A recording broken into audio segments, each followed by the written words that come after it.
Hey everyone, welcome back. This is another episode of the Golden V podcast. Today I have Rob Buchan, the Vice President and General Manager of the Langley Thunder, talking WLA playoff action with the Victoria Shamrocks and the Langley Thunder, who are now in the WLA final, set to play Game 3 tomorrow night. Rob, how are you? I'm well, thank you. How are you?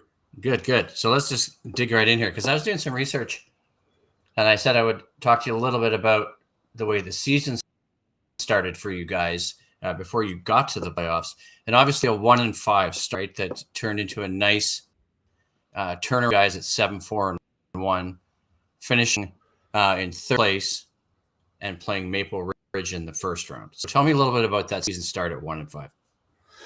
Yeah. Well, I'm not sure if you're familiar with our last couple seasons, but we've had a couple of good seasons. This is our third straight finals. I saw that, yeah. Quite a bit of turnover, between last season and this season for a variety of reasons. New coaching staff, right across the board. Lots of turnover in players, and we were kind of looking at this season. The Man Cup's back east this year. That's right. Very tough to win. Back east hasn't been done in I think 3 decades. Wow. We got very close in 2022. We lost in 7 games in Peterborough by a couple goals. But it wasn't a great start. But at the same time, I was kind of looking at it like we still had pieces coming in. Connor Robinson our captain, was injured from the NLL season, and we had a bunch of new bodies, new coaching staff, and aside from the very first game of the season, we weren't getting destroyed. It was kind of just so I've been here before. I kind of knew that it was going to take a little bit of time, but if I was I'd be lying if I said that I thought we were at that point, if I thought we were we were going to turn it around and finish the way we did. Obviously hoped we would. I knew we had we had talent, and and we had a hard working team. Like, even though we were losing, we were working hard and we didn't quit. And I love that. And, so I guess the rest is history now. Yeah. Yeah. It's interesting because I saw last year's Man Cup final, obviously being in New West. So I saw New West lose Game 3 of that series against Six Nations. And I try to follow what's going on in the Major Lacrosse League right now with Six Nations. And I can't remember. You probably know who the other team is. Peterborough, thank you. 2-0 the last I looked. It might be different now, but they were up by 2. Right. Okay. Yeah, and I know about the coaching changeover too, because I know Kurt Malowski was coaching with you guys last year. Obviously, Kurt had his season debut with the Warriors, who had a bit of a interesting 2-6 start to the season, and then finished 8-10 with a nice turnaround. So I go to a lot of Warriors games, and I do go to WLA games. So I'd hope to catch tomorrow night's game in Langley, but I'm working, so I can't. But let's continue on, because you guys spin the season around or turn it around. You move to a series against the Maple Ridge Burrards where you lose Game 1. And obviously this is a 5-game series, and we'll get to the Victoria series in a minute, which is a 7-game series. But you guys turned it around in those 2 games too, the next 2 games, thanks to Chase Scanlon in part. Yeah, I mean, Chase played well. Chase has played well all season, really. He definitely had a good series against Maple Ridge. But it's obviously can't rely on one player. We got some really good goaltending from the young kid, and Robert Church, one of the best players in the world. Very, very consistent. And and like I said, our defense isn't full of big names, but I think we won 8-7 or 7-6 the final game of that series, and our team is very resilient. Like, we can lose, and they don't quit. We can be down, they don't quit. They'll keep battling, and they they don't know any better. So it's a good thing. They want to win, and Maple Ridge is a great team. They've been rebuilding, and they wanted it bad too, and I think we just we just had our main guys. They came through for us, and we got solid goaltending, and we were able to pull it out. Yeah, because that's one of the things I tabbed too. Speaking of goaltending, was Caleb Kahn, right? I mean, he's only a 17-year-old kid, so to step Yes. in like that game last week, 41 save performance. You guys are outshot 47-44. And I don't know a lot about Caleb's career, but I was learning in my talk last month with Victoria Shamrocks GM Chris Welch about the way the province of Ontario and the city of Orangeville is such a goalie um, hotbed for great goaltenders, right? That come out of, Canadian lacrosse leagues, right? And I'm Yep. thinking of Connor O'Toole, who's obviously been drafted and is playing great right now in the Yep. playoffs as well. And, I know about Connor's history with his dad. I had Aaron Bold, who was a goaltender for the Warriors last season on my show.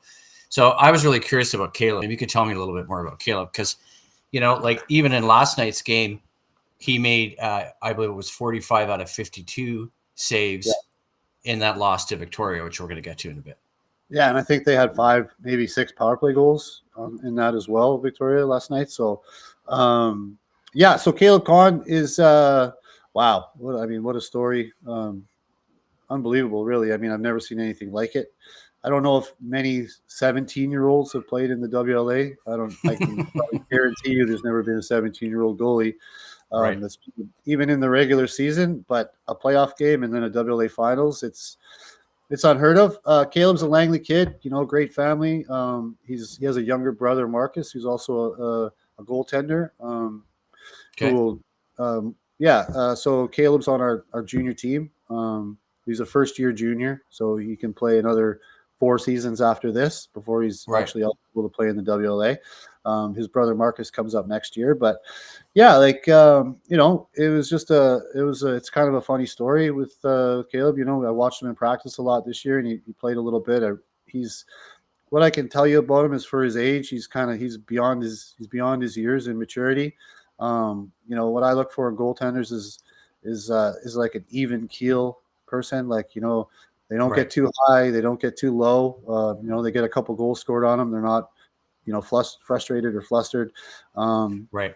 They just kind of keep that even keel. But yeah, we wanted to take a shot at him. We knew we kind of, I know he's young, but we thought he could do well. We looked at him in practice. Coach Poole liked him, and we threw him in. And I mean, man, he's ran with it. Like Chris Welsh from Victoria told me that he's probably one of the top 2 goaltenders that they've seen all year, and that was before this playoff series started. Wow. So, Wow. he's he had an opportunity, and he's taken advantage of it. He holds Right.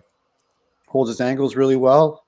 He doesn't give up many rebounds, and he's given us a chance to win every night. That game in Victoria, I was disappointed. Game 1, I was disappointed that we couldn't get him that win. He deserved it, and but I think we'll get him a few here. Yeah. I mean, let's move on to the series too, right? Because I was looking at the stats from last night's game, and I was looking at the goaltending. I mean, I've already talked to Chris Welch this season. I know about Chris Irregulari and just what Victoria offers in terms of a goaltending tandem. I mean, and we're going to talk a little bit about it. I don't have to fill you in on it, but I talked to Chris. Right, an 18-0 season. But one of the questions I sent to you, Rob, was, but New West beat Victoria twice. So is a Yeah. team like Victoria beatable? Because that's a fair question after an 18-0 season, right? Yeah, no, for sure. Yeah, they're beatable. You got to put together, a good solid 60 minutes against them. I think you got to score 10 goals, at least Right. to beat them. But yeah, no, they're beatable. They're a very good team, very good franchise. They have very good goaltender. Chris Riglieri is a very good goaltender. He's young as well. Yeah, he is. Yeah, but they got some great leadership there, Jesse King, and they got some good defenders. And they work hard. They run the ball. But yeah, no, they're beatable. It's going to take it's going to take every guy and a full 60 minutes to do it. But yeah, they're definitely beatable. Yeah, because I was just looking at the season stats, right? I mean, the Shamrocks didn't lose a game, so they beat you guys 3 games, right? Yeah. 12-6 on May 24th, home at home 11-6, and then 10-8 on July 28th, right? Really before the WLA playoffs started. Yeah. We know this is a best of 7, right? But Yeah. I didn't know until I did the research the history that you guys have playing each other in the WLA playoffs. 2022, you beat Victoria in the semifinals. Shamrocks last won the WLA in 2019. We know how close you guys were 2 years ago, obviously losing to New Westminster, and we know what New Westminster was like last year. What do you think the next couple of games are going to hold for you guys? Because you're down 2-0. It's a best of 7. It's by no means over. But what's it going to take for you guys to get the edge on Victoria? Yeah, I think, like I said, it's going to take a full 60 minutes from the full team. We're kind of lucky because game 3 is at home on Wednesday night. It's not in Victoria; it's at home. So just because of scheduling. So what I look at it, we got to win. We got to win at home Wednesday, kind of get ourselves back in the series, and then we got to steal one in Victoria. Really. Yeah. Right. And that's it's a tough place to play, but it's also a really easy place to get up and play because it's a full barn and they're knowledgeable fans. And but yeah, I mean, we need our whole team to show up. We need our big gunners to show up and score goals. We're not going to win games scoring 7 and 8 goals. We got to get over that 10 mark, and we got to hope the kid keeps playing the way he's been playing in net, and give him a little bit more support. Not giving them. We got to stay out of the penalty box for one. We've been taking. More penalties than Victoria has. I have my feelings on that, but we can't give them power play opportunities. They capitalize on them, and they got some great shooters. So we got to stay out of the box and score 10 or more, and should be all right. Yeah, I was just looking at that too, Rob, because it was both teams scored 3 times in the power play.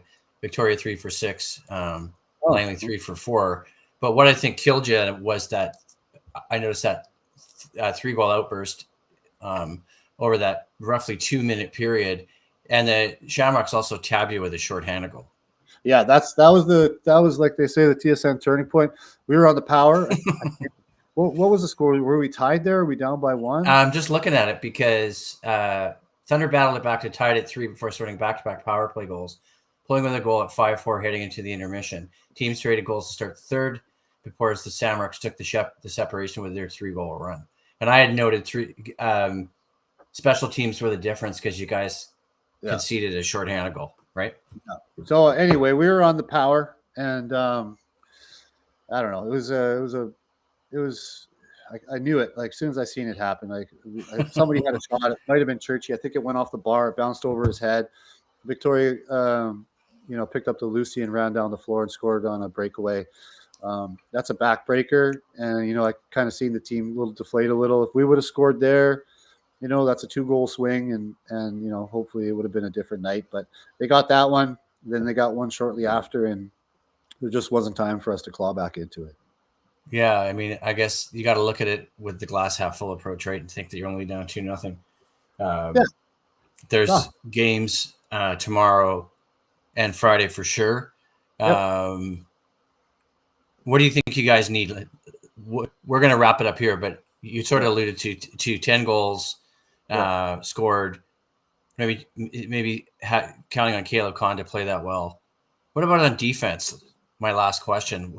What do you think is going to have to happen on defense for you guys? Where are you kind of missing out or getting killed? Well, I think the big thing is, we've made some adjustments on the back end, but I think we got to stay out of the penalty box. Our defenders are taking penalties, not good ones. And it's the difference between winning and losing. And this one, to go back to we're down 2, but it's a 7-game series for a reason. I know that I've been to 3-man cups with Langley, and we've been up 2 games, 2-0. We've been up in every one of them, and I have 0-man cup wins. So being down 2-0 doesn't mean anything. It's a long series, hopefully. But yeah, we need our defenders to stay out of the box. We need to shut down Jesse King. Tough job to do. Really, really good player, and even if he's not scoring goals, he's usually able to make great plays. And but we need to stay out of the penalty box, capitalize on our opportunities, and we need our big players to show up and play big in big games. So yeah, I'm just looking at some things as we wrap up here. So tomorrow, Wednesday, August 21st. 6:30 p.m. There's a preview on your website, langleythunder.com/home. Yep. People can go there to get information. People can go there to get tickets. And we're going to wrap it up there. Thanks, Rob. I appreciate it. Hey, thank you, Ben. Thanks very much. Okay.